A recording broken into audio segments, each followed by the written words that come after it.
Welcome to the modern NCERT solution. तो आज हम कक्षा 7 का वसंत भाग 2 जिसका दूसरा क्वेश्चन हिमालय की बेटियां हैं, जिसका पहला चैप्टर का क्वेश्चन आंसर हमने वीडियो में करा रखा है, तो आप जाके चैनल पे देख सकते हैं। और आज इस चैप्टर का क्वेश्चन आंसर करने वाले हैं हिमालय की बेटियां, जिसका 4 क्वेश्चन मुख्यतः लेख से दिया गया है। तो चलिए सबसे पहला क्वेश्चन शुरू करते हैं, जिसका है नदियों को मां मानने की परंपरा हमारे यहाँ काफी पुरानी है, लेकिन लेखक नागार्जुन उन्हें और किन रूपों में देखते हैं।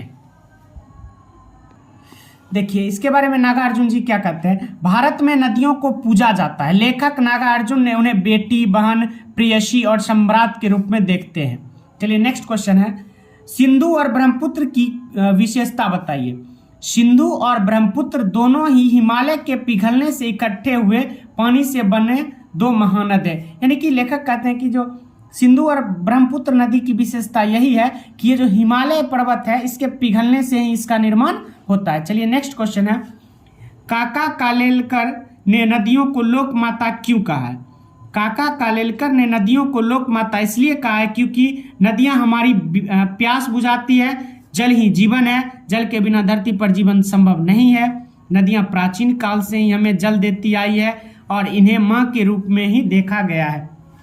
देखिए लेखक क्या कहते हैं कि पानी के बिना हम लोग जीवित नहीं रह सकते हैं, और पानी जो है हमें अधिकतर नदियों के पानी से ही प्राप्त होता है, इसलिए नदी को माँ कहना या बहन कहना कोई अनुचित नहीं है। चलिए लास्ट इसका क्वेश्चन है, 4 नंबर क्वेश्चन है सर। देखिए हिमालय की यात्रा में लेखक ने किन किन की प्रशंसा की है। हिमालय की यात्रा में लेखक ने बर्फ, पहाड़ियाँ, हरे भरे पौधे से भरी घाटियाँ, हिमालय के ऊपर समतल भूमि, हिमालय के आसपास की हरी भरी जमीन और हिमालय के निकलने वाली नदियों की चंचलता आदि की प्रशंसा की है। तो आपका चैप्टर यहीं पे खत्म होता है। ऐसे ही और एनसीईआरटी सॉल्यूशन के लिए आप इस चैनल से जुड़ सकते हैं। इस चैनल पे आपको क्लास 7 और क्लास 8 के एनसीईआरटी सॉल्यूशन मिलते रहेंगे ऑल सब्जेक्ट का।